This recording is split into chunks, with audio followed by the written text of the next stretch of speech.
Yeah, g'day, it's Peter here. Just sitting here watching what's happening with Cyclone Alfred as it sort of starts to hover around the coast and head towards Bundaberg. When this video comes out, you can tell us if it's successfully stayed away from us or if we got hammered. But it looks like we're pretty well okay at this stage. But it got me to thinking, I'm feeling a little bit far from God. It's like God hasn't been really close to me this last week. Then I realised, well, it's not because God's actually moved away. It's because I have. I had 3 breakfast meetings this week, and whilst I'm a man who enjoys food, it did actually distract me from my time that I usually have with God. I'm not a morning person, but the first thing I generally do in the morning after my wife gives me a cup of tea is spend time with the Bible. And so at this particular point in time on Saturday afternoon, I thought I'll just catch up a little bit with God and see what it is that he wants to teach me. And it was an interesting chapter which relates both to business owners as well as employees. And it helps us to understand that life is all about balance. So I'm reading from Ecclesiastes. Ecclesiastes is a book by Solomon, and I would imagine it was near the end of his reign. A lot of people can get a little bit depressed reading Ecclesiastes. To me, I just find it very much more realistic. It's not the warm fuzzy stuff. You know, we hear a lot about, oh, you're a Christian, you should be in business, you know, you should have a corporate jet, God blesses you, your cup overrunneth, you know, pull your tent pegs out. That's fine for some people, but realistically, I've never had that. Not that I'm not blessed, I'm definitely blessed and I enjoy it. And I think it's very much a continuum. And we need to have a look at that continuum.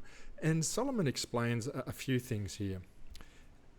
And I saw that the labour and all achievement spring from man's envy of his neighbour. This too is meaningless, a chasing after the wind. So what is he saying there? Well, it's pretty simple actually. It's saying that if you are wanting to be the best, whether it's, once again, I apply this to a business, you're probably doing it for the wrong reasons. A previous video we had was about business planning, and one of the aspects I say is you've got to know why you're doing what you're doing. You've got to make sure you enjoy it. To be the best is probably not a good motivator. I mean, I have to admit, you know, being a sales and achievement focused person, I like to be better than the rest, but I think he's very much right. It's just because I'm envious of some of my competitors. So if you're in that situation, take it back a notch, check it back a little bit, recognise why you're doing what you're doing, and don't do it out of envy for people, because that's not going to be a long-term positive gain for you. Let's see what else he says. A fool folds his hands and ruins himself. Essentially what he's talking about there in regards to a fool is someone who's lazy. So if you fold your hands, you know, just take it easy, sit down underneath the date palm, as it would have been in those days, you're going to find poverty and having a ruined life very quickly. So that's a very simple concept. You know, don't be lazy, get in and do some work. And then the next step up from a fool is someone who works, and he explains, better one handful with tranquility than 2 handfuls with toil and chasing after the wind. Now, I think this is almost the equivalent of what we call work-life balance. You're better off with maybe half as much, but having a life that you can spend the weekends. And this is really a good message for workaholics. Once again, it doesn't matter if you're running a business.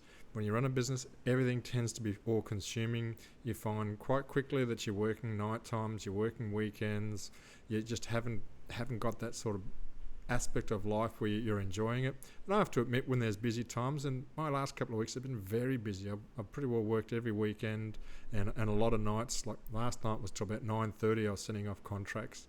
It's exciting, it's great when things are busy, but you need to recognise and balance that, because you know, maybe you're better off with half as much work, but having a lot more balance with your family and doing things you enjoy. Like, I haven't played hardly any chess, you know, and that's sort of like just soul-wrenching for me. I need to have my quiet time to enjoy the games. So yeah, better to have 1 handful with tranquility than 2 handfuls with toil. And the last bit that I want to share with you, and I saw something meaningless under the sun. There was a man all alone. He had neither son nor brother. There was no end to his toil, yet his eyes were not content with his wealth. For who am I toiling, he asked, and why am I depriving myself of enjoyment? This too is meaningless, a miserable business. So if you didn't quite get the message in the first couple of verses, he really reiterates in a poetic manner. Those who are working hard for themselves and being workaholics, and look, I've seen a lot of customers that they're almost downright miserable. They're absolutely rich, but they're miserable. They don't trust anybody. They're worried everyone's going to take their money. It's a really bad mindset. And I think this is the final message from, look, probably one of the wisest men in the world. Solomon had a huge empire. He knows what it was like to run businesses. He had maritime interests, agricultural interests, money-changing business with jewels and trade between countries. So he was all about understanding what business is about. And likewise, at this stage when he wrote Ecclesiastes, I think he got a lot of those reality checks. He was able to look back over his history of life and say, to chase money, for the sake of money is not a good thing. So how do we apply this to ourselves? I mentioned, in regards to having a business plan, make sure you've got a business plan that is motivated by the right reasons. And if you've got targets, don't make them targets that bust the gusts of your staff. Make sure it's a target that allows you to have balance and freedom, but also prosperity.